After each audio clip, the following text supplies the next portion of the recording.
Ready भएर अब bungee हान्ने ठाउँतिर जाँदैछु हजुरलाई घुमाउनको लागि। साथीहरू हेर्नु होला, म पनि एक्साइटेड छु।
पर्वत जिल्ला पर्दछ। पर्वत र बागलुङ सँगसँगै जोडिएको जिल्ला हो।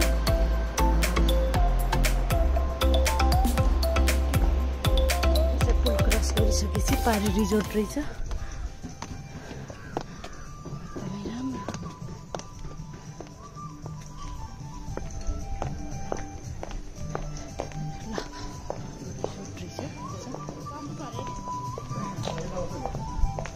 रेस्टुरेन्ट।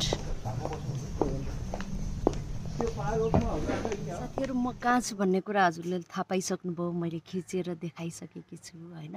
द क्लेपको ठुलो ठाउँ बन्जी जम्पलाई क्रस गरेर माथि रिजोर्टमा आएकी छु। एकदमै राम्रो रहेछ, रमाइलो वातावरण। सब फ्यामिलीको साथमा हजुरहरू पनि आउन सक्नुहुन्छ। मर्निङ पर्वत कुस्मा।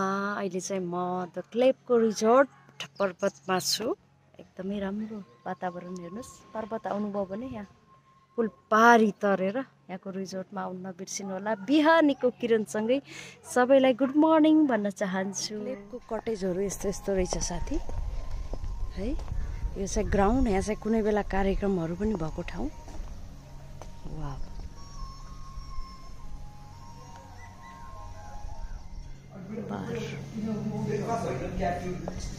रेस्टुरेन्ट। क्लेपको ब्रेकफास्ट लिँदैछु मैले।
द क्लेपकै चेयरम्यान आदरणीय राजु कार्की सर हुनुहुन्छ। सर वेलकम छ।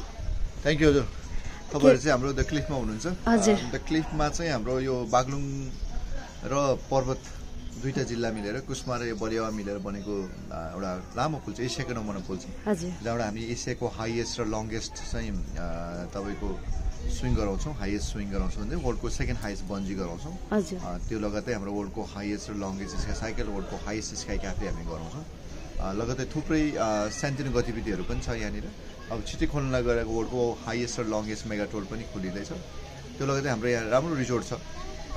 यो सबै सेवाहरू चाहिँ हामी यो दुईटा जिल्लालाई जोडेर चाहिँ हामीले दिने गरिरहेका छौँ। हजुर हजुर।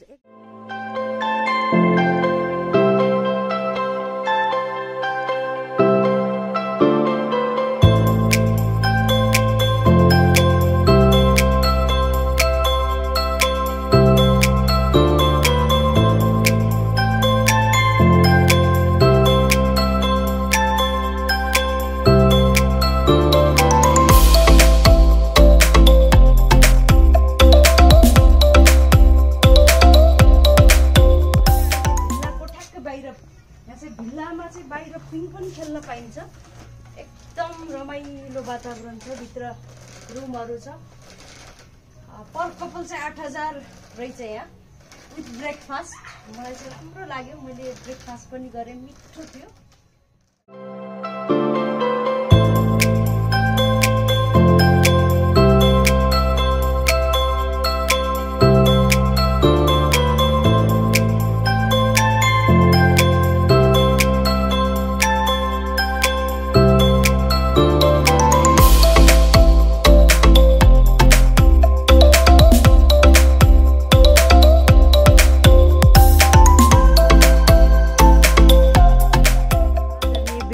बौद्धिक व्यक्तित्व द क्लेबका सञ्चालक आदरणीय नेत्र प्रसाद पराजुली सरलाई स्वागत छ मेरो हजुर मेरो युट्युब च्यानल अनि ब्लगमा गायिका रिता केसीको।